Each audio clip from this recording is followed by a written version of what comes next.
Hey everyone, Joey here, and today we're going to be doing a full setup guide for the AYN Thor.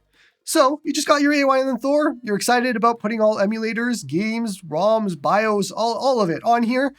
That's what today will be about. Now today will be basically the bare minimum to get you up and running for most games. I do have dedicated emulator setup guides for each emulator. And if you wanted to, when we get to that point in the video for each emulator, you could just skip that and go watch the dedicated video instead.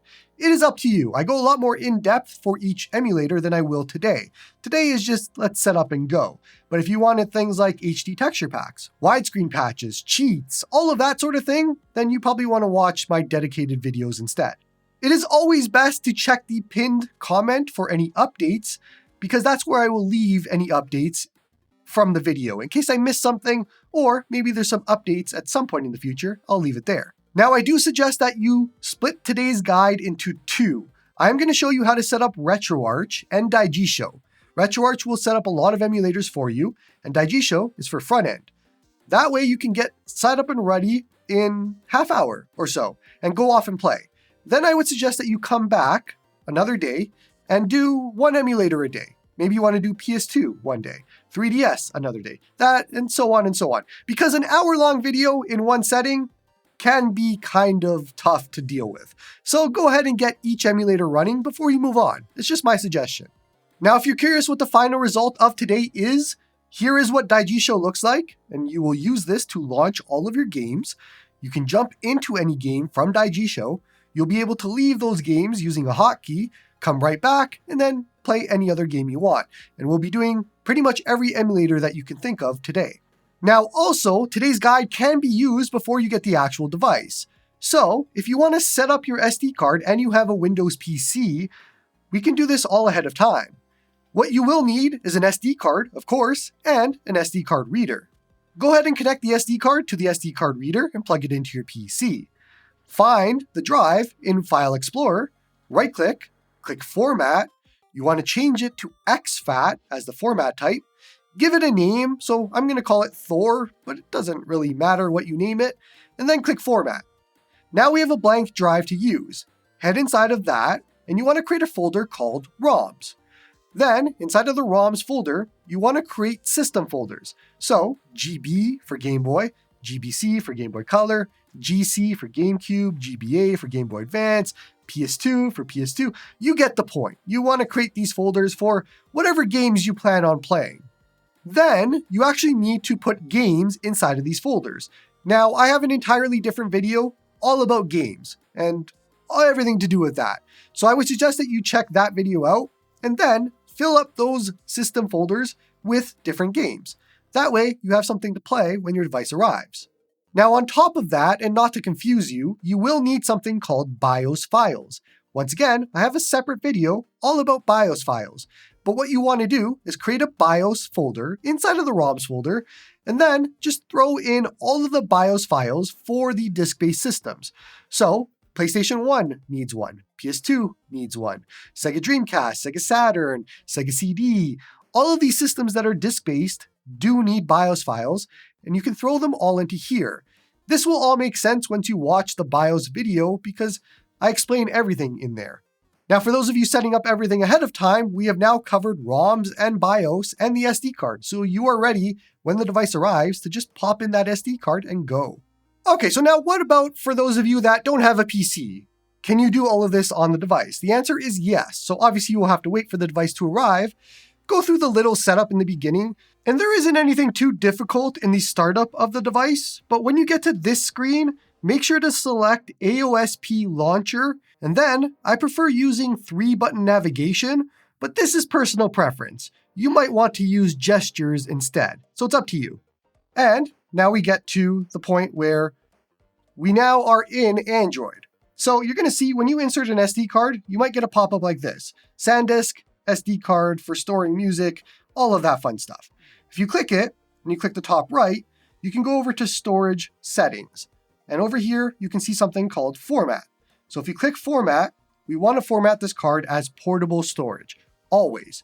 So just go ahead and click Format and Format. This is going to wipe that SD card and get it ready for us so that we can create the folders that we need in Android, similar to what we just did for Windows users who setting it up ahead of time.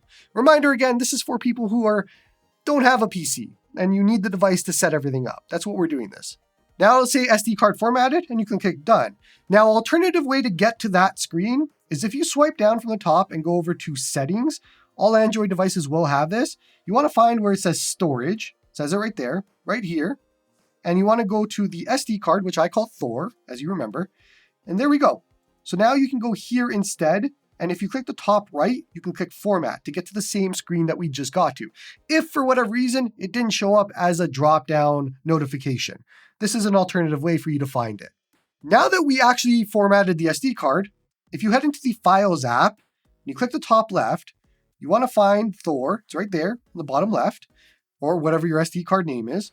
And now you want to create a folder called ROMs. So we're going to click here. We're going to click a folder. I'm going to call it ROMs. There. And now you can see ROMs has showed up right there. And if I click into it, we have an empty canvas. Now you can follow the exact same steps that I showed Windows users. You want to go ahead and create a new folder for each system. So we want GB for GBA or Game Boy. We want GBA for Game Boy Advance, and so on. Just create as many system folders as games that you plan on playing. And now from this point, you can just load up the games and BIOS files that you need onto the device. Reminder, this does have a browser, so you can follow my ROMs and BIOS video and then download everything you need right onto the device. And all you have to do is then move those files into here. And that's pretty easy. You can just find a file, and I don't have any files on here, but usually you tap and hold, you click move, you move it to the Thor and into the ROMs folder and all of that. So it'll take a little bit more work compared to on a computer, but you can do everything on the device if you want to. Now, if you do happen to have a computer, you can do all of this on the PC and transfer the ROMs over, and you don't need to eject the SD card. So let me show you what to do. I just connected a USB cable from my PC to the Thor, and you can see it shows up, no data transfer or file transfer. And if I click file transfer, now it'll show up on my PC as a drive. You'll see internal storage, you'll see SD card, and you can now transfer files and folders over to the Thor using your PC.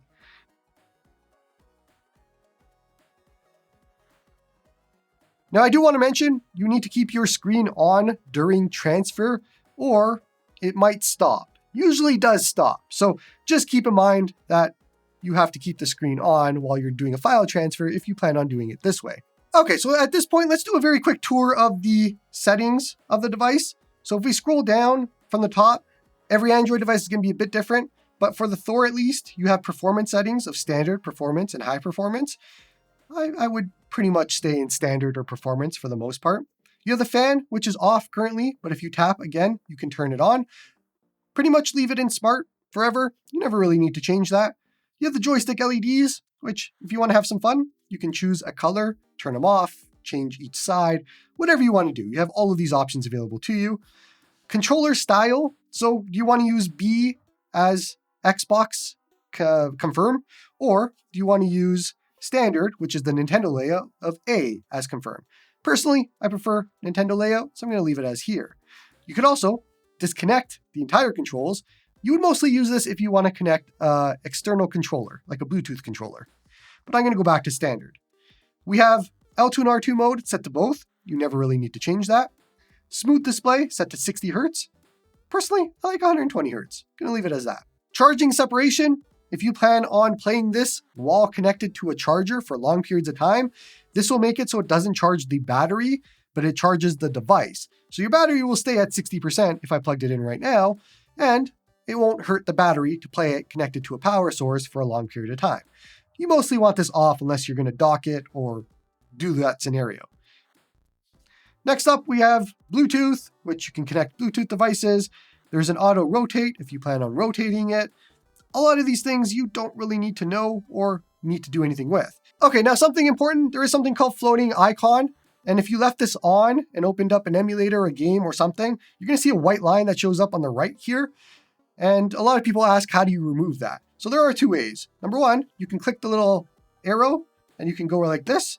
And now we have floating icon transparency, no more white line. And if you want it, when you're in a game, and I'll show this a little bit later, you could just swipe in from the right to see all of the floating icon stuff. I don't have the ability to do this right now because we have no actual games or apps, so it won't show up. Then we have dark theme, and I'm just gonna toggle on dark theme because why not? Otherwise, location, I usually turn off. We don't need location on a handheld like this. Now, after the drop down, there are a few things we can look at. If you push the little settings icon, you can see these are Android settings now, so you can connect to Wi-Fi, some more Bluetooth stuff. It's all of the same things that you saw in the drop down for the most part. However, there are a few things that are things that you should pay attention to. So for one, if we head over to display, we can scroll down and you can change the screen timeout. So personally, I like to have this at 30 minutes, just because I don't want the screen to turn off if I haven't touched the controls because I'm in a cinematic for a minute. So you can turn that off. There's also dark theme if you didn't turn it on already. It is here, and nothing really else that you can pay attention to on this end. Get out of there, and we come out, scroll all the way down, scroll all the way down to Thor settings. Now this has a lot more settings to do with the Thor. Do you want to change the rumble settings? Maybe you want to change the video output mode. You have already good default settings for turning off the console screen and all of that, so you can leave those. There isn't that much else here. You can change the back key to something else if you wanted to. I would not suggest that. And that's really about it. There isn't anything crazy. Maybe if you are pushing the home button accidentally, you can change that to have to push it twice to be able to use it. But nothing else that you need to see here. Let's back out, go to system. This you should pay attention to because this is how you update the system. Odin FOTA, or FOTA, is where you would go to check for updates. So just make sure that you come here, check for updates. It will send you a notification when there is an update, but this is also where you can find it, maybe if you've forgotten. Okay, so first thing we need to do, jump into Chrome, and we're gonna go over to my website, which is just Joey's Retro Handhelds, if I could spell, there we go. Joey's Retro Handhelds should show up. And if you go to joeysretrohandhelds.com, if you want to type it in, it's easier, it's up to you. And I'm going to go over to Obtainium. So search on the side there, Obtainium. And you're going to see the first result here is an Obtainium setup guide. Go ahead and click that. And you want to scroll down. Now, you're using the Thor. So what we need to do is head over right here. Go ahead and get an Obtainium through the GitHub link. So just click that link. And we're going to scroll right down. And you want to grab this latest release. Scroll down, click Show All 34 Assets. And you want to grab the one that says App Release APK. Right there. And click Download. Click Download anyways, and it'll do its thing. Now it says File Downloaded. Click Open. Click Settings. And you want to allow the download. It'll pop up. Just click Install. If this doesn't happen after you click that, go over to the Files app in the Download section, and you can open the APK there. Click OK and open, and then allow, and OK. Now, we are using this app to install all of our emulators and keep them up to date. That is why we are doing this. Think of this as like a Google Play Store, but better. Now you want to head back to Chrome, and we want to go back to that other tab, which had my website, and you want to scroll down. And there is two Obtainium links here. The first is if you do not have a dual screen device. You can see that right there. However, you can see dual screen JSON. You want to go over there and you want to download my pack here. So click that and you want to accept. You want to just scroll down and click download to download Joey's Obtainium Dual, whatever it is. And you're going to see it's downloaded, and there we go. Now head back to Obtainium and you want to click import.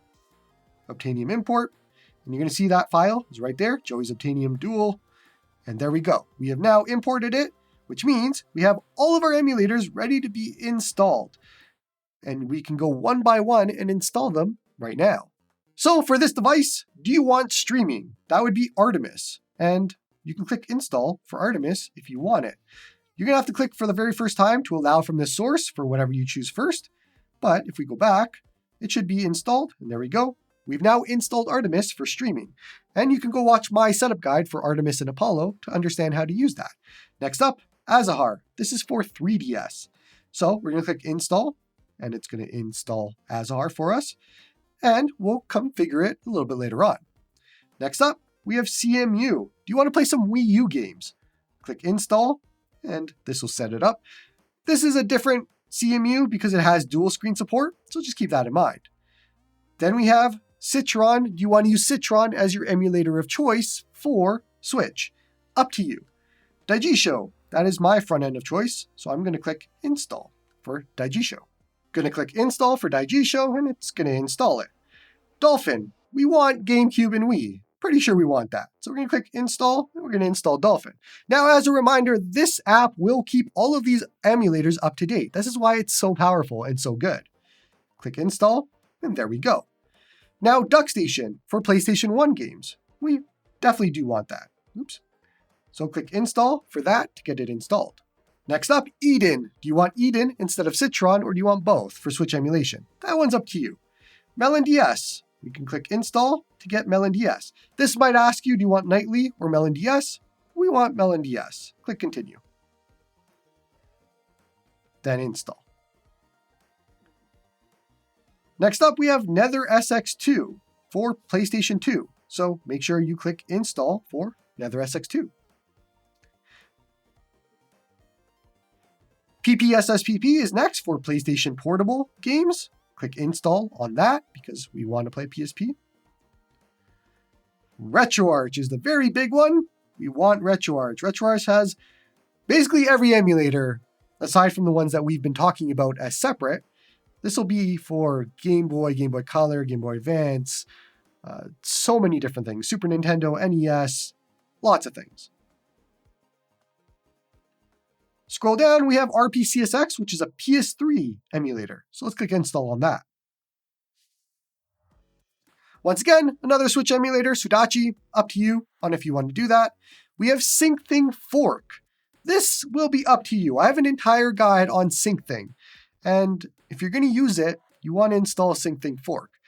I do want to use it, but we're not going to be doing that in today's guide. Lastly, we have Vita 3K for Vita games. So I'm going to install that because I want to play some Vita. That is it. Now, whenever new apps get updates, it will update them or tell you here to update them. So we can now configure each emulator individually. And you can see them all here already. Very first thing, obviously, is RetroArch. So let's jump into RetroArch. Let's give it permissions. Do not miss this step. And click Allow. And now we are in RetroArch's configuration. And I'm going to use the actual controls for this. So very first thing we need to do here is head over to Online Updater. And it might be that B is your confirm for a little bit. So just use B for right now. Head over to Core Downloader. And this is where we have to download the right cores for the system for whatever we want to play. So I have a list of these on my website that you can go through and download. But these are the ones that I personally use. So Final Burn Neo for arcade, that's what I like to use. Then we get to Atari, and I like Stella for 2600. You can download some other Atari ones if you want. Again, all of this is on my website. You can find it there for which core to use for which system. And I'm going to scroll down to the more popular systems for now. When we get to Nintendo DS, you want to download the one that says MelonDS DS. For Game Boy, Game Boy Color, you want Gambate. For Game Boy Advance, you want MGBA. For NES, you want FCUM, FKM, whatever it is. For Nintendo 64, we want Mupen 64Plus Next GLES 3.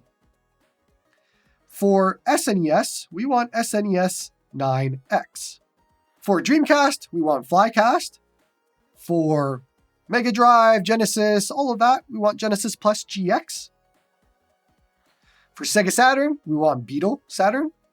For PlayStation 1, we want Swan Station. You have the option of using Duckstation standalone, which I will set up for you too, but there's both of them available.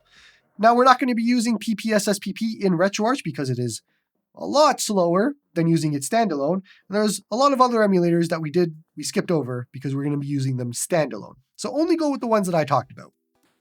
Now you want to scroll down and you want to go through each of these.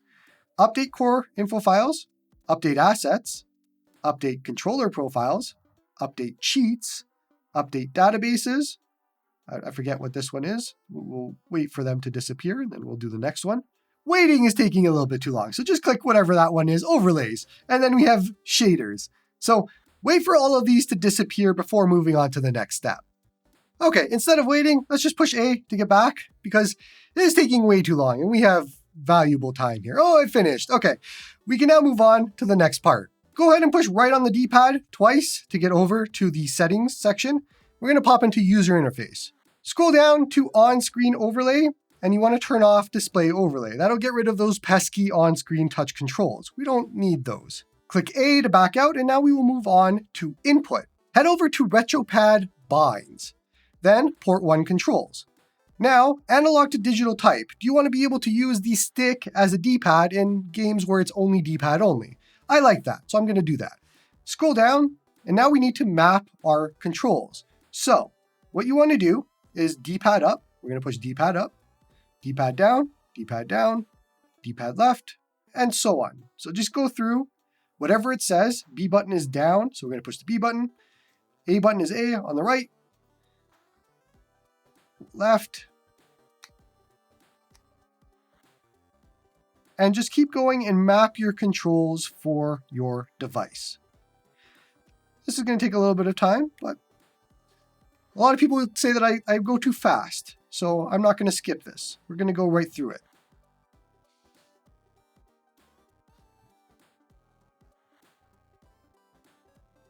Right thumb is R3, and then we do left analog. Now, what this is doing is mapping the controls for RetroArch. If you do not do this, and you jumped into a RetroArch game, your controls are not going to work. So we need to tell RetroArch, hey, these are the controls that we're using for these specific things. And there we go, we're done. Now, what you want to do is go all the way up and save controller profile. That way, it's always saved. If we push back out, A, and we go over into menu controls, I need to change this personally. I don't want B as the confirm button. So I'm going to go ahead and change that. Now, A is my confirm, B is my cancel. So I can do that. This is up to you, whatever you want to be doing. Let's jump over to hotkeys now. Hotkeys are ways for you to do special things in RetroArch games. So our hotkey enable button, I like to have is L3. That is my favorite button to start the combination. Now, if we scroll over and we go to menu toggle, I'm going to set that to X. What that means is when I push L3 and X in a game, it's going to show up the RetroArch menu in that game, which is something we really want. Now, this is very important. There is a hotkey here for quit. Personally, I actually like setting this to Y. So L3 and Y to quit out a game. This is very important. You want to use for every single RetroArch game, that is how you exit. You do not push the home button. You do not push the back button. You do not swipe up and swipe it away. None of that. When you need to exit a game in RetroArch, you push L3 and Y, or whatever you set as this hotkey. The reason being, you'll notice this in Game Boy Advance games, if you do not exit properly, the game will not save. Doesn't matter if you click save in the game, doesn't matter if you saved whatever. If you don't exit properly, the games do not save properly. So make it a habit. L3 plus Y or L3 plus whatever, exit your game. That's what you need to do. Let's go scroll down and fast forward toggle. I like having this as R2. That'll mean L3 plus R2 to toggle fast forward. We're going to scroll down a little bit. Load state, I like having as L1. Save state, I like having as R1.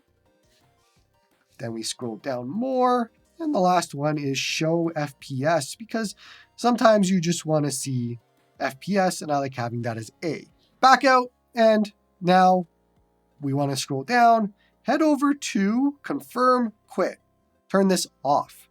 One last setting here that we need to fix so that Nintendo 64 games work with Daijisho. Change late to early for polling behavior. Don't skip this step if you plan on using Daijisho and Nintendo 64 or any other front end with Nintendo 64, or else it's not going to work. Back out and now you want to scroll down and you can go over to achievements and sign in with your Retro Achievements login if you have it. This is if you have Retro Achievements. Back out and now we want to head all the way over to the main menu, go over to configuration file, save current configuration to save everything we just did, or else none of it's going to save. Now, very quickly, I wanted to show you loading a game in RetroArch, just so you could see it here. We are going to be using Daijisho to launch these games, so don't worry too much about how I did this. However, I do want to show you the hotkeys in action. So remember, L3 plus X opens up the menu in game. You could do L3 plus R2 for fast forward if you wanted to. L3 plus save for save state, R1. L3 plus L1 to load that save state. However, do not just rely on save states. You want to save in-game and save state. Do both of those. That is your best way to avoid losing any saves. If you do one without the other, you're going to lose a save at some point in the future. So make sure you do both. That way you have both to rely on. Now, when you want to exit this game, when you are done with it, L3 plus Y, and we are completely out of RetroArch. We're done. Well, we're not actually done because we're going to be using RetroArch for some disk-based systems. And if you remember earlier, I talked all about the BIOS files that you need. So if we head into the Files app, and I'm going to scroll over all the way to my dual screen SD card here. And if I jump into the ROMs folder that I had you create before, you remember I had you create a BIOS folder as well. And I said, put your BIOS files inside of here. So here's my RetroArch folder, and these are all of my RetroArch BIOS files. They're all right here. And this pen keeps clicking things, but they're all right here. Now, RetroArch doesn't know that all of these files are right here. So what we're going to do is I'm going to copy everything that is in the BIOS folder, which you should have your own BIOS folder with your own BIOSes. And we're going to click copy, if I could ever get it to do it. And we're going to click copy to, and we want to go over into our AYN Thor, which is the internal storage, scroll down to RetroArch, System, and click copy. It's going to copy all of those files over, and if you wanted to double check it, you can go over to AYN Thor, RetroArch, System. You're going to see them all in there. This is where RetroArch looks for BIOS files, so you have to make sure they're all here. So that is one thing you absolutely need to do before stopping RetroArch. Okay, so RetroArch is all set up. Let's go ahead and set up our front end now, which is Daijisho. So you can see there is two icons for whatever reason. Just go ahead and click one of them. They're both Daijisho, and they're going to load up. Now, what you need to do here, head over to the Library tab, and we got to click Download Platforms. And now you want to check the platforms or systems that you have games for. We can always come back here in the future, but I'm going to click Atari 2600, and this pen, we're gonna move out with this pen. It's causing problems here. We're going to scroll all the way down. What systems? I have Arcade for Final Burn Neo, so I'm going to click that. I have Game Boy, Game Boy Advance. We're going to do Game Boy Color, GameCube. You have to just go through, select whatever systems that you have games for. Neo Geo Pocket Color, 3DS, N64, DS, NES, Switch, sure, Wii U, PlayStation Portable, and just keep going. 32X, Sega CD, GameCube, Genesis, Master System. There are so many things that we have. Sega Saturn, then we have Vita, although Vita doesn't work well with Daijisho. You should be aware of that. Super Nintendo, and I think that is it. You can do Xbox and Xbox Game Pass too if you wanted to, but go ahead and click import when you are done. Just wait a second, it'll load. Now you can see here on the bottom, we have all of our games or all of our systems here on the bottom. We'll make this look prettier in a second, but this is where all of the systems are. This is where you will launch them from, all of that fun stuff. So I'm going to go over to GB for Game Boy, and I'm going to show you how to do this. Now, let's go over to Paths, and we're going to click Add More. And what you want to do is find the path to your Game Boy games. So it's on the SD card, in the ROMs folder, in the GB folder, and I'm going to click Use this folder. And then I want to click Sync. That's going to go ahead and find all of my Game Boy games and start adding artwork and all of that fun stuff. So if I click A to go into Library, you're going to see my games are showing up here. The artwork is still downloading, but here are all of my games, and this is how I can load them. Now, this is very important. If I were to click a game, like Mario's Picross, you're going to get a pop-up here that says, killing package processes, whatever. Click Cancel. We got to turn this setting off. Go over to Settings in Daijisho. Go over to Library. scroll all the way down, and you want to disable player warnings. We don't need that warning telling us anything. Go back to library, and now if I click Mario's Picross again, it loads up. However, it loads up due to sheer luck. There is things missing here. So if you remember to exit RetroArch games, L3 and Y to exit, go back to Daijisho, push B to go back, and you want to click this little pencil icon in the bottom right.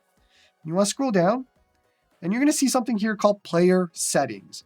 Now, the default player right here, the number does not matter. GB is the system, that matters.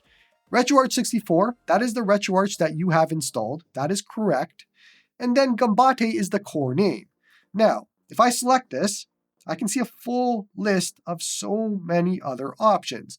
So how do you know what is correct? Well, we went through this earlier when I made you download different cores for different systems. There is a full list of the correct cores. So let's go ahead and do Game Boy Advance now. If I head over to Game Boy Advance and I do paths and add more, I'm going to go ahead and add my Game Boy Advance games. And I'm going to show you what happens if we do not set the player settings properly. So here is Game Boy Advance. It's syncing them. We have no items yet. Go ahead and go in. There we go. We have Advance Wars. I'm just going to click it.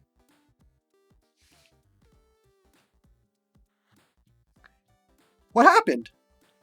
It didn't no work. It's dead. Hello, RetroArch. I am returning this Thor. This thing is a piece of crap. What happened? What happened? So you can see it close. It's broken. What happened there is we're getting Daijisho to load a core that we do not have installed and does not work. So if we go back to the pencil icon, you're going to see here, scroll right down. We have GBA, that's right. RetroArch 64, that is also correct. VBA next. That's not the core that we're using for GBA. We are using MGBA. So we scroll down, RetroArch 64, and we want to find MGBA. It's right there. The number, it's not going to be the same on your device, but I'm going to click MGBA. Now if I click Save, and then I go back in, and I click Advance Wars, hey, it works. You want to make sure that you're grabbing the right actual core in player settings. So this is going to be a little bit of extra work for you. I forget that you have to tap. This is going to be a little bit of extra work for you. You're going to have to go through each system and make sure you're setting the right setting for Daijisho. Okay, so now I promised to let you know how you can download more platforms. If you click the download button in the bottom right, you can go back in and add more platforms as you need to. There's that option too. You can also remove platforms by clicking the little pencil icon and clicking delete in the bottom left. It is up to you for as many systems as you want. Now, if we head back into the settings tab, there are a few things that we could do here. If you head into library,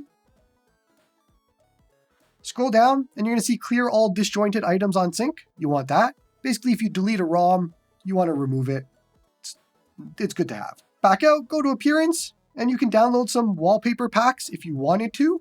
Personally, I'm a big fan of Pop, so I'm going to download Pop and confirm, and that'll be my wallpaper pack of choice to make things look a little bit nicer. If you head into video and sounds, you can turn off preview videos if you do not want them, or video sounds. There's options here depending on what you want to do.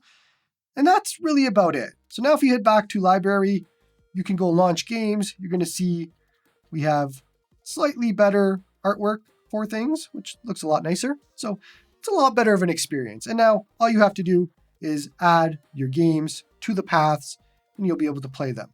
Now, obviously we've only set up RetroArch, so if you add a PS2 game, it's not going to launch because we haven't set up PS2. So for today, for all of the RetroArch systems, you are pretty well set to go ahead and set all of that up, get used to this, and then you can continue with the guide. Now, one last thing I do need to show off for Daijisho is setting it as your home front end. So in Daijisho, head over to settings, go over to system settings, scroll down to apps. We're going to go over to default apps, home app right here, and change it to Daijisho. What that means is when you start up the device, it'll boot right into Daijisho. Also, if you ever push the home button, it'll go right to Daijisho. So if I were to boot into here, let's go to apps, you can go Dolphin. If I were to push the home button, we're right back to Daijisho. So it's good to have. And so continuing with the guide, we're going to be doing MelonDS, which is next. So MelonDS wants to know, where is our ROMs for MelonDS? Well, they are on our dual screen and in our ROMs folder. And then there is an NDS folder right here. I'm going to click use this folder. There we go. All of our Nintendo DS games are now showing up. Now we have to go into settings, which is the top right. Go over to settings. There's a few things we can change. First things first, head over to save files. By default, it is going to make the save next to the ROM file. So it'll be in that NDS folder. I don't like that. So I'm going to turn that off. And we're going to change the save file directory. And what we're going to do is head over to our dual screen or our SD card. I'm going to create a new folder, which is right here, new folder. I'm going to call it MelonDS. MelonDS. Right there. And click OK. Now, all of our saves will be going into the MelonDS folder. And apparently I already had a MelonDS folder. So let me go back. I'm going to click the actual MelonDS that I have because I had existing saves. Now, saves and states will be saved in that MelonDS folder. This is helpful because you can now move that SD card to another device, install MelonDS, and still have your saves. It's really useful. Next up, we're going to go over to video, and we can change the renderer to OpenGL if you want to be doing upscaling. Right now, 1x native, you can go all the way up to 8x native, 6x native. You can play around with this depending on what you want to do. But we have to scroll down here, and there's some changes we have to make if you have a dual screen device. So what we're going to be doing is setting the external display screen to the bottom screen. That means this bottom screen, or this screen, will be the bottom screen. Then you want to select the internal screen layout, and we have to create a new one because, click the plus icon top right, by default, this is what it looks like. But the red screen, which is supposed to be the bottom screen, is something we just set up. So we don't need this red screen anymore. So you want to tap it, click delete. Awesome, it's gone. Now, click this blue one. And now what you want to do is just slide the slider over all the way to the right, either width or height, it doesn't matter. And you're going to see it's 1440 by 1080 at the top here. Center horizontally, center vertically. And that way, we now have, using the biggest screen available, our top screen. So what you want to do now, click the little back button on the bottom right, save and exit. And you can call this just big screen if you want. You can call it big screen. And click OK. There we go. Now you want to just select that one to use the big screen. And now we're going to have a big screen top and we'll have our bottom screen. Okay, let's go ahead and back out of this area because we've done everything we need to. Go over to input. And now turn off show soft input because we don't need touchscreen controls. Okay, let's head into key mapping. And we have to map our controls for DS. So same thing as RetroArch, we're just going to push the corresponding buttons of what you need. And when you get to left, right, up, and down, what you're going to do is do left on the stick if you want to be able to use the stick for DS games, and then left on the D-pad. So you're going to see it shows both of them. Just do that for both. That way you can use the stick if you want to, or use the D-pad if you want to. So you have both options. If you don't care about the stick, then just do the D-pad. It is completely up to you. Just continue mapping everything, select start. Toggle lid, I don't know if there's any games that you actually need to toggle lid for, but you can map that if you want. Fast forward toggle like as R2. Toggle microphone, there are going to be games where you need that, so L2, that is useful. You can also head to swap screens, L3, useful for that. Then you can set up quick save and quick load if you want. There's still R3 available to you, and so on. Back out of here, and you can back out again. There is retro achievements if you want to log in with your retro achievements. Back out, and now just open up a game. I'm going to pick the first one that I see. And you're going to see, by default, we have our big screen top and our normal screen bottom, and this is all working. However, this is stretched. So, click the little back arrow on the bottom, go over to quick settings, and you're going to see keep DS aspect ratio. If you click that, there we go. We have little black bars on the top or whatever, but it's fine. We want the aspect ratios to be correct. And now we have a really good experience on both top and bottom. Okay, so now if you want the bottom screen to match the top screen for size, let's head back into settings at the top. Let's try and get there. Settings. We're going to go over to video. And we're going to go over to internal screen layout. And I created one called top same, but I'm going to delete it. We'll do it our own. So click the plus icon, top right. Again, go over, click delete. And now what you want to do is set the top to 1087. So it's taking me way too long to do this. 1086, 1087, height 815, that's what you want. It's supposed to be 1087, 815, but 1086, 815 works fine too. Then you could just center horizontally, center vertically, unless you want to move it down or up. And now, click back, save and exit, give it a name, and I'm just going to call it, give it a name, and I'm just going to call it top screen. Top screen. Okay. Now, what this means is, if I select this as default, let's say, and we go open a game, I'm going to go another Super Mario World. There we go. We have matching screen sizes. Now, if you want to change this for a specific game, open back button, quick settings, internal screen layout, we can go back to big screen. Now, if we go and tap and do things, give it a second, you can see what the top looks like. It'll be back to the big top. So how we had it before. So those are the two layouts that you would need. Now for MelonDS in Daijisho, the player settings is NDS MelonDS. That is what you need to be using for MelonDS to actually work and load into your games from Daijisho. Now to exit MelonDS games, you have to click the little back arrow, then exit. Obviously, make sure that you save in your game and save state too, if you want to, before you exit your games. All right, next up is Duckstation, which we would be using for PlayStation 1 games. So go ahead and click next. You can leave all of this, click next. Now we have to import our BIOS files. Reminder again about the BIOS files thing. You need them to play PlayStation 1 games. And if you've been following along, we put those in our ROMs folder, in our BIOS folder, and then usually they would be here. I have them a little bit separated out. So I'm going to go into the RetroArch folder and then my PSX on PSP 660 BIOS file, and there we go. It is now imported, and I am good. Go ahead and click next. Game directories. Where are our PlayStation 1 games? Head over to our ROMs, and I'm going to go to PSX, and I'm going to click Use this folder. Click next. Achievements. Do I have any retro achievements login? I do, so log in with your retro achievements. Go ahead and click next, and finish. It'll scan and load all your games. Okay, at this point, click the little hamburger icon on top left, go over to App Settings, and there's a few things we need to change. First things first, head over to Graphics, and you can set the internal resolution all the way up to 5x for 1080p. This device can handle it. You're good there. Then you want to just back out, head over to Controller Settings, head over to Touchscreen, and we're going to turn off the touchscreen controls, so click None for touchscreen controller view. Go over to Port 1 Controls, and there are two ways you can do this. You can click Perform Automatic Mapping, which it usually gets wrong, or my way is just go through, map it. D-pad up, right, down, left, triangle, circle, cross, square, select, start. Analog toggle, you do not need. L1, R1, although if you do need it, that's where you map it. L2, R2, L3, R3, left stick left, and then left stick right, down, up,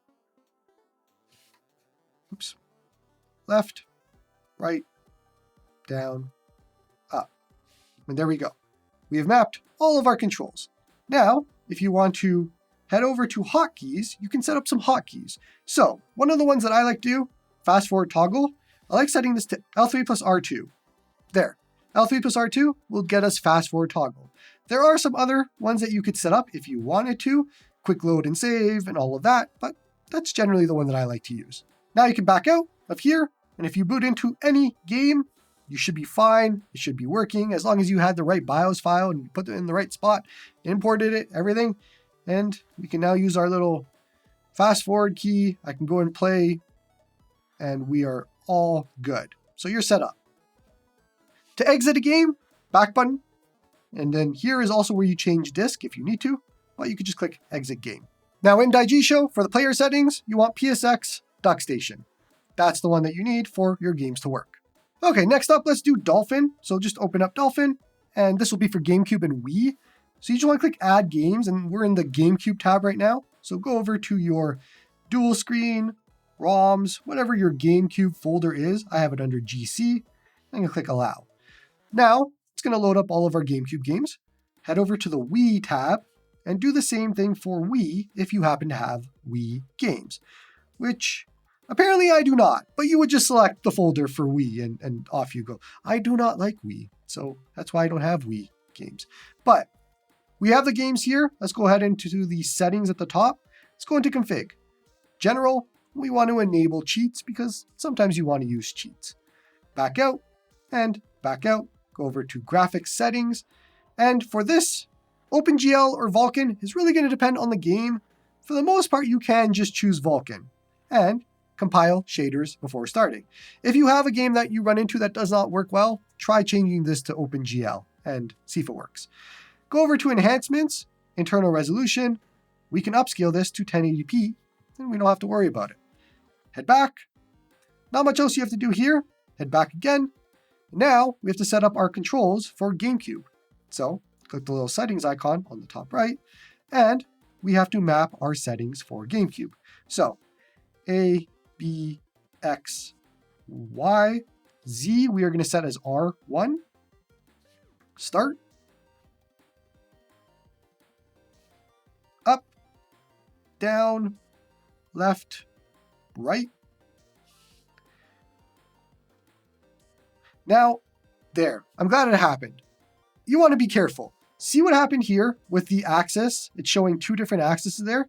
If I click on down, this is normal. This is what it should look like. This one, it pulled the wrong one. So redo it if it doesn't show just axis and a number. You have to be very careful. Let's see if I can force it again. No. So just be careful for when you're mapping them that you don't map it on a full tilt, which is what that is. L and R, you want as L2 and R2, and L analog and R analog, same thing. L2 and R2. Just be very careful, has to show the axes again. D-pad up, down, left, right. And you're done here.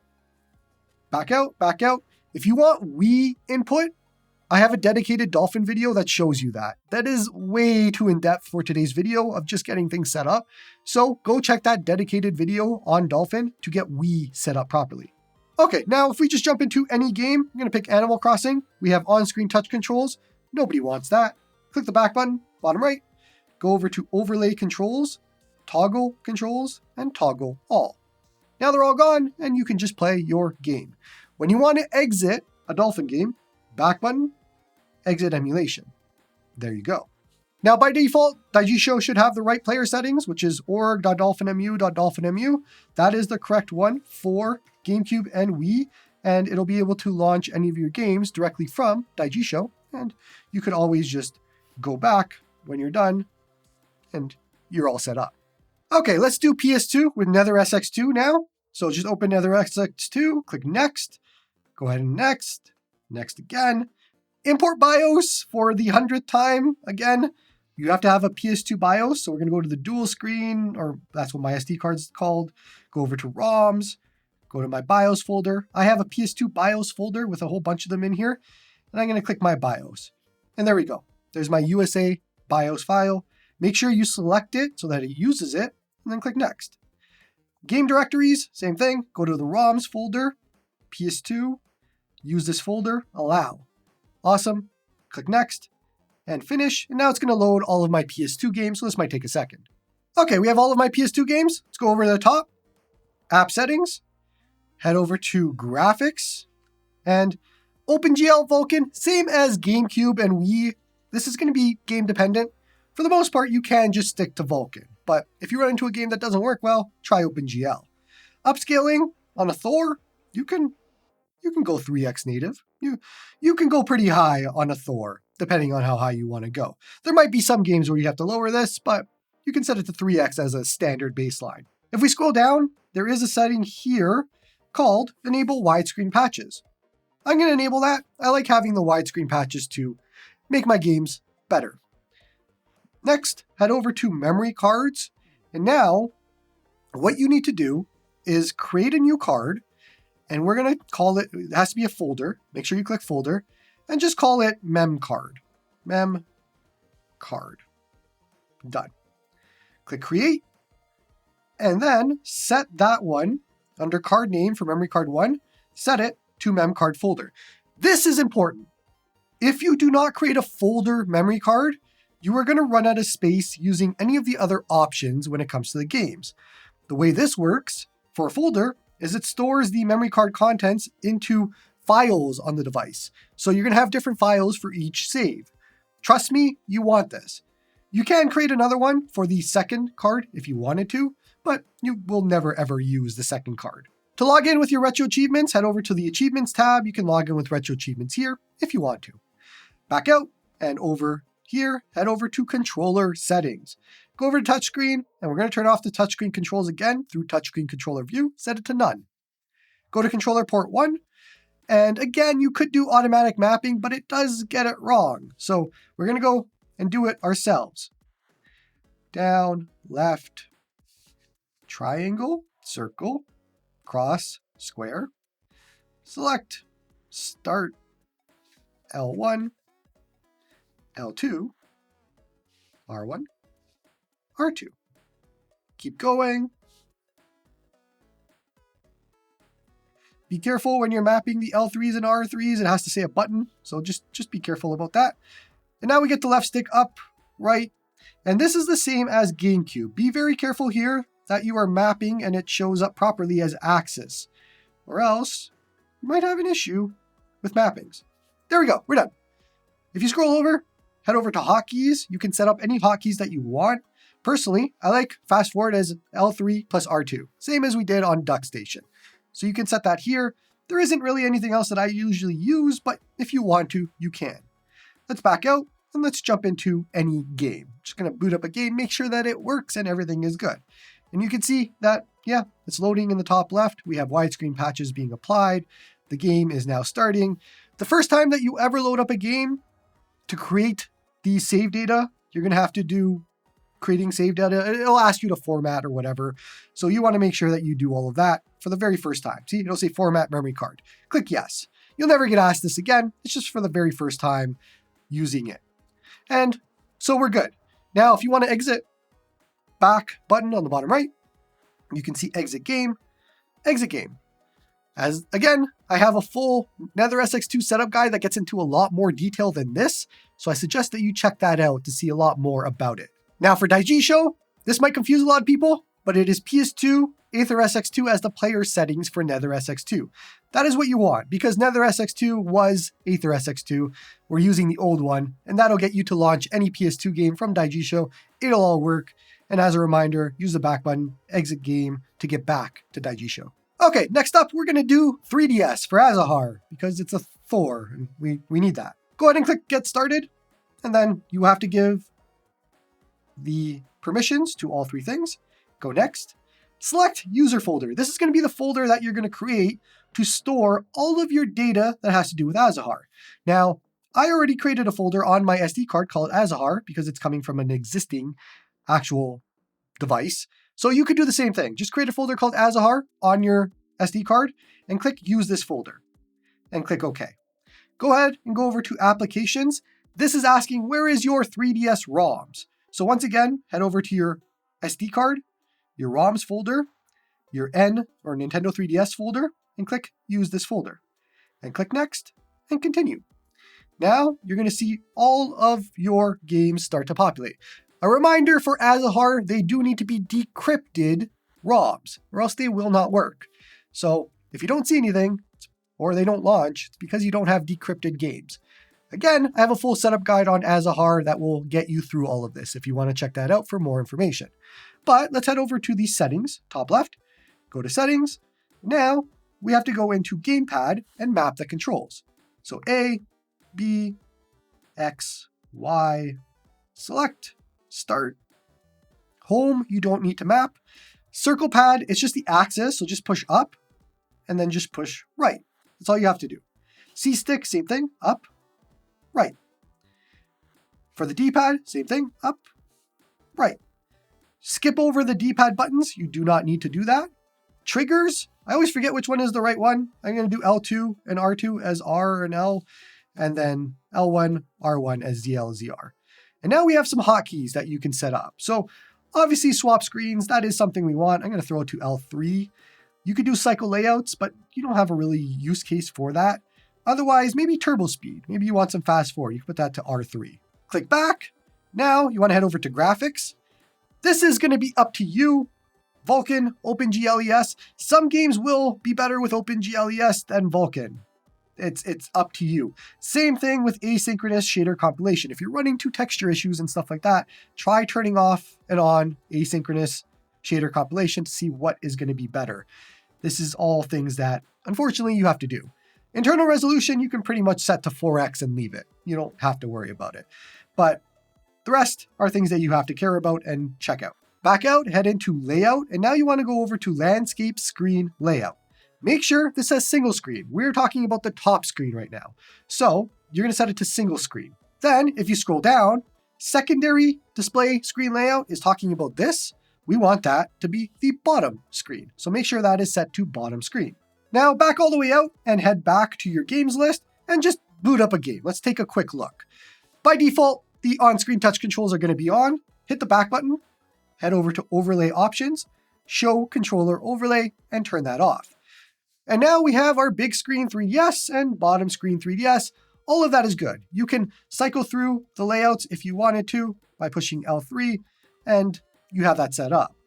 Now you could also change that at the bottom over here, land screen layout. You could do that there. Portrait layout, which is not applicable to here. You can swap screens if you want. There are a few settings that you can do on this side. Now for Nintendo 3DS, if we go and check the player settings, it is going to be set to 3DS Azahar. That is correct. You don't have to change that. So that is the correct one to launch your 3DS games from Daijisho. Okay, so next up is CEMU for Wii U, and you should be aware this is an alpha emulator. A lot of games will not run. A lot of games will not run well. A lot of games will have problems. All of that. So do not come in here expecting miracles because you're not going to get them.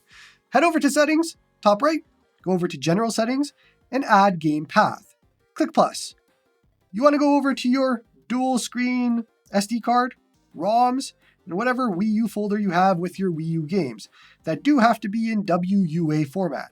If we click back, and we click back, and we click back, you're going to see all of your games show up. Head back into settings, go over to input settings, and go over to controller 1.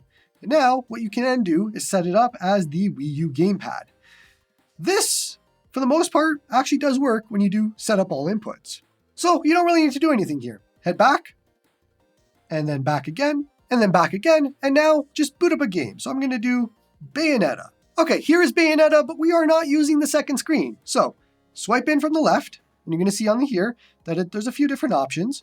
You want to go to Show Pad and enable it. Then head over and go External Pad Screen. Now we have both screens working. We have our controls working. And you can just go ahead and play. I don't think Bayonetta is probably a good option to show off the second screen, so give me a second. Wind Waker is a much better game to show off that it works, and these are enabled by default for all games now, so you don't have to worry. Now you could just play and go through, and you have your dual screen setup. Let's go ahead and do PPSSPP next for PlayStation Portable games. So open that up, and the very first thing it's going to ask you is to create or choose a PSP folder. You never want to select the second option. So we're going to click OK. And now I already have on my second SD card or my SD card a PPSSPP folder. I would suggest that you create a folder. Again, you can just click Create Folder, create PPSSPP, and then select Use this folder. Click OK once you've done that, and you're off to the races. Now, I already have games showing because I've already selected the SD card, but let me show you how to do that. Just go to Browse, head over to Dual Screen, go to ROMs, go to PSP for your PSP folder, and click Use this folder, and all your games will now show up. But there's some settings we have to change. So let's head over to Settings.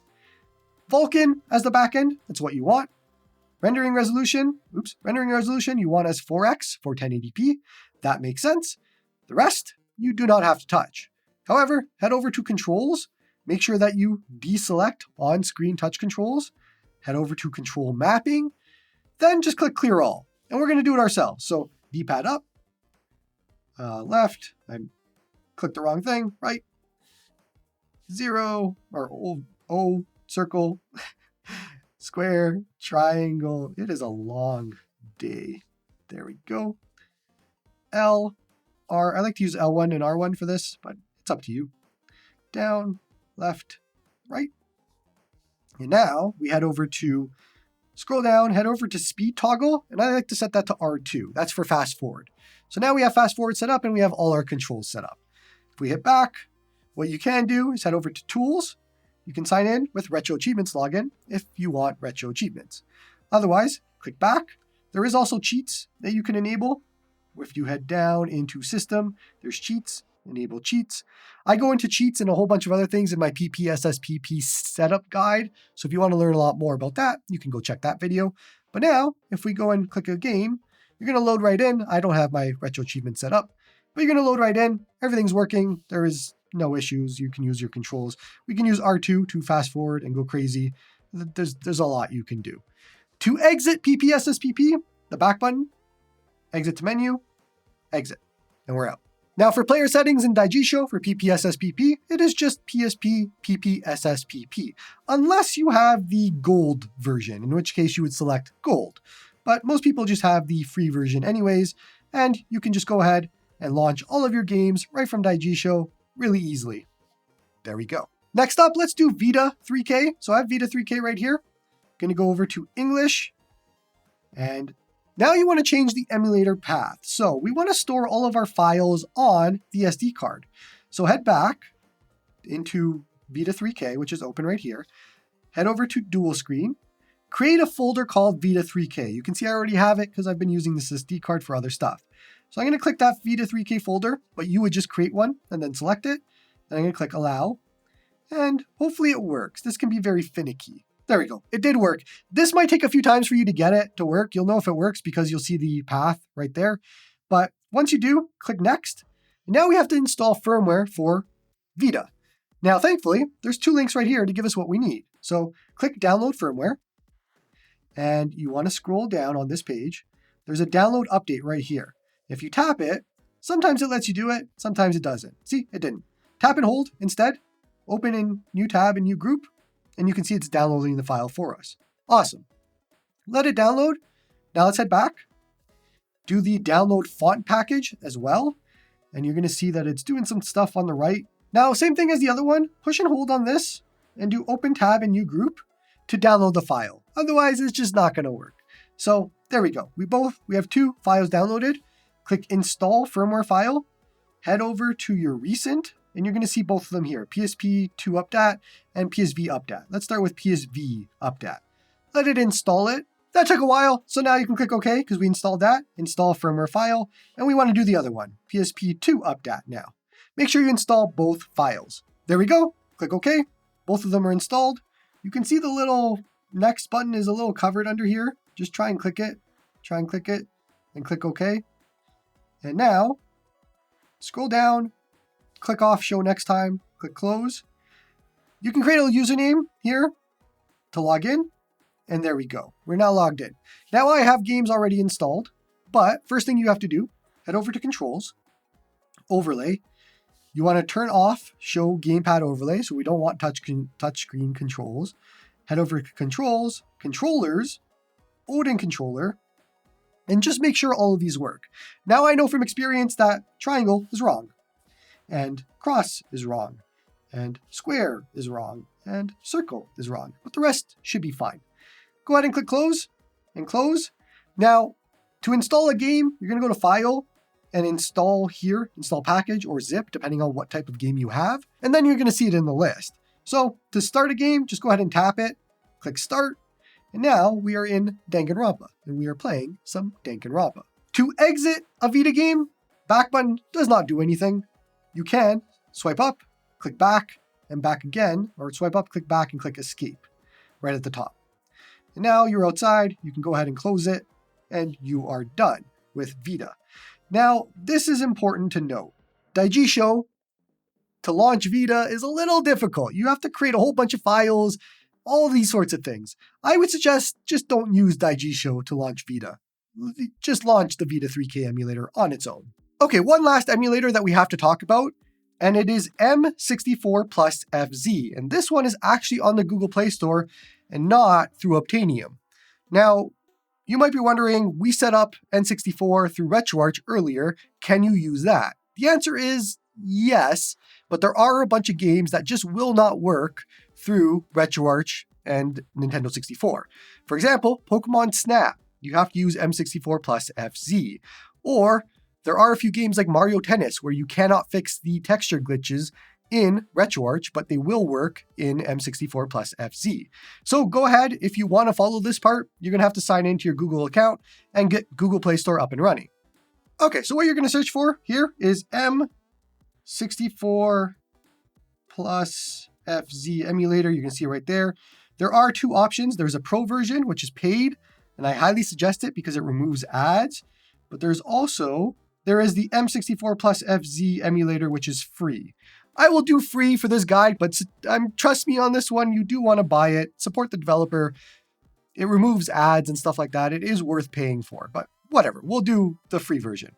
So here we go. We're gonna click play, allow notifications, and first thing we have to do is tell it where our N64 ROMs are. So click the plus icon and select folder. So I'm gonna go over to my SD card, and we're gonna go to the ROMs folder, and we're going to go to the N64 folder, and I'm going to say use this folder. This will take a second to import all of our games. Okay, all of our games are imported. Awesome. Let's go ahead and change some settings. So head over to settings, and then settings, and you want to go to data. Now by default, this is going to save behind Android's data storage, which means you cannot touch any of this actual data. So we have to change that. Change this from internal to external, and then change external game data location. And you want to create a folder.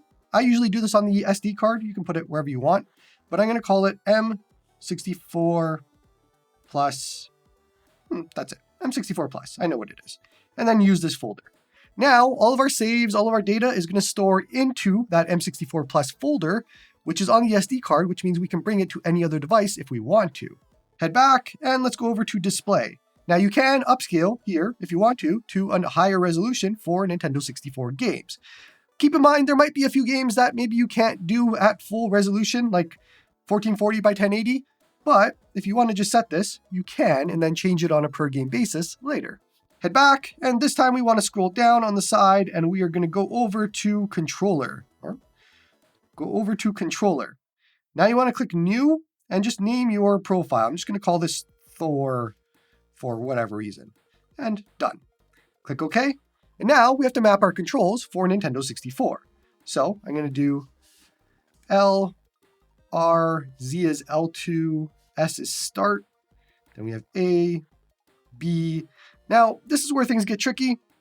C-pad, you can usually use the right stick for, but there might be games where you want to use a different control scheme. So you can create a second controller profile, like Thor 2 or something, and then use it in games where a different control scheme makes sense.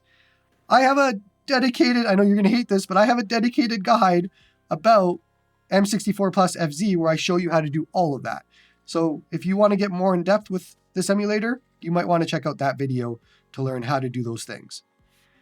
Once you map everything like that, there are a few other hotkeys if you want to map them, save state, slot, all of that fun stuff, but I don't usually touch anything else. So we're going to back out and back out. Now go to select profiles. And we're going to make two changes here. Number one, we're going to change Glide 64 Accurate to Glide N64 Medium. This just has better compatibility, I found. So we're going to change that. Also, we have to use our controller. So change controller 1 profile, and we're going to change it to our Thor profile that we just created. That way, our games are going to use the profile we just used. Back out, back out. Now, if you boot up a game, I'm just going to choose Banjo-Kazooie. We have to wait a little bit because this is the free version and it has ads and all of that. So hold on a few seconds before the game loads. I'm going to click continue. And now we're going to be in Banjo-Kazooie. You can play the game as you want to, all of that fun stuff. If you click the back key in the bottom, this is how you can exit or do other things. So I'm going to exit and I'm out. Now in Daijisho for Nintendo 64, this is where things can get a little bit confusing. By default, it will be the RetroArch version that we installed before. So if you want to use RetroArch, by default, you're fine. However, if you plan on using the standalone M64 Plus FZ that we just set up, you're going to have to come here. You're going to scroll down, and what you want is org M64Plus FZ if you want the free version, or FZ Pro if you have the Pro version. It all depends on which one you have. So we have the free version that I just installed and I set up. So if I click that and I click that, it is going to load into my Banjo-Kazooie game and we'll be able to play. So that's how you set it up for Nintendo 64. Now there are two other emulators that we haven't talked about yet. There is the RPCSX, which is for PS3, and then Switch emulation. Switch emulation, I have a written guide on my website for you to follow if you want it. And RPCSX, I have a dedicated video on. The reason I'm not throwing this in here is because it's even earlier access than CEMU is. They're both very similar. I have videos on both, but RPCSX is really tough at the moment. So if you really want to try PS3 games, check out the description for that link for that entire video. Otherwise, that's really all there is to today. Head into Daijisho, go into your library, start playing some games. When you're done with those games, exit out of the game, head back, and boot up another game, and play up another game, and as so on and so on. Remember again, for RetroArch, you do want to exit properly. All of these emulators you want to exit properly. We are in RetroArch right now for Game Boy, L3 plus Y to get out of there. And you're all the way back. So use this for everything you need. Library is all of your emulators, and make sure you set up the paths as well as the player settings in the pencil icon like I showed you multiple times in the video. You also can find all of your apps under apps here. And that's it. Now let's go ahead and talk about some specific Thor settings. So you have the AYN button right here at the bottom. When you push it, you have options here. You can only show the top screen, turning off the bottom screen. You can only show the bottom screen. You can show both screens. You can adjust the brightness to whatever you want if you need to. You can adjust the volume of the top screen and the bottom screen separately if you want to. If we head over to settings, you can turn on or off 60 Hz and 120 Hz mode, which is right here and right there. There might be games where you're seeing some tearing at the bottom or you want to turn off 120 Hz mode, but for the most part, I like to stick into that. Now, another option here, auto lock. You, more than often than not, probably want to set this to top screen. What this does mean is, let's say I go into Chrome on the bottom here, and I'm going to boot into Mario's Picross again. I can go and do this on the bottom while also using the keys on the top to play the game. So this, touching this, doesn't turn off touching this. Where, if I turn this into auto lock now, if I tap this, the keys work for here instead of here. I will have to tap that to get my controls to work on this screen, but if I tap here, my controls no longer work on the top screen. So get used to using auto lock for whatever needs that you have. Now, you have other options here with the performance modes, smart mode, all of that. That's all down here if you need them. Vibration, ambient LED, all of that fun stuff. It is all down here. One other thing we need to talk about. So if you remember, when we swipe down and we go over, we talked about floating icon before and how it is currently transparent. So when I boot into Mario's Picross, there is no white line on the side. However, if I swipe in from the right, there is floating icon. It is right here. This is very important. Any changes you make here to these bottom three are only going to apply to this application. So we have RetroArch open right now. If, let's say in RetroArch, you want to use the Odin controller style, which is Nintendo layout, and you want to change the analog mode, but we don't need to change that. So I'm going to set it to Odin. Also, follow global. What performance settings do I want to use in RetroArch? Maybe I want it as normal, because I do. What fan mode do I want to use? Quiet, smart, or sport? You know what? Smart sounds pretty good. What that means is, whenever I open RetroArch, it is going to set my settings to that. So I don't have to do it every time. This is extremely useful in one scenario, like, let's say, we go over to apps, Artemis. Artemis is for streaming. When you're playing streaming, you're going to be playing a modern game. Modern games use B, or the bottom button, as confirm. So what you can do is come in here, go to Gamepad, set it to Xbox for Artemis. Go over, you know what, we're streaming. You only need normal mode. Go over to fan, you know what, quiet or smart. You're going to leave it on smart. That way, whenever you open Artemis, it is going to set your controls to that. So if I open Artemis right now, if I push B to confirm, it just worked. It confirmed. If I leave out of here, you're going to see we are in standard mode. And if I go and tap anything in here, like let's say Artemis, A is the confirm. So you can see why that makes sense. You can also set it for Nether SX2. Swipe in from the right. Maybe you want Nether SX2 to use performance mode because it doesn't work that well in standard. It does, but I'm using an example. There are so many options you have here for per game or per app settings. It's really helpful. Otherwise, that is all I have for you today. Again, check the pinned comments. If you have any problems with any emulators, check the dedicated emulator videos that I have. It might answer your question, like how to add cheats, HD texture packs, how to do certain things. I go a lot more in depth in those. But for today, hopefully I've gotten you to a spot where you can just boot up a game and play it. That's really the end goal of today. So you should have that by the end of today. Don't forget to like and sub to help the channel grow. Come join me on the Discord to talk all about retro handhelds. Support me through YouTube membership if you like my stuff. And hope you all have a good one.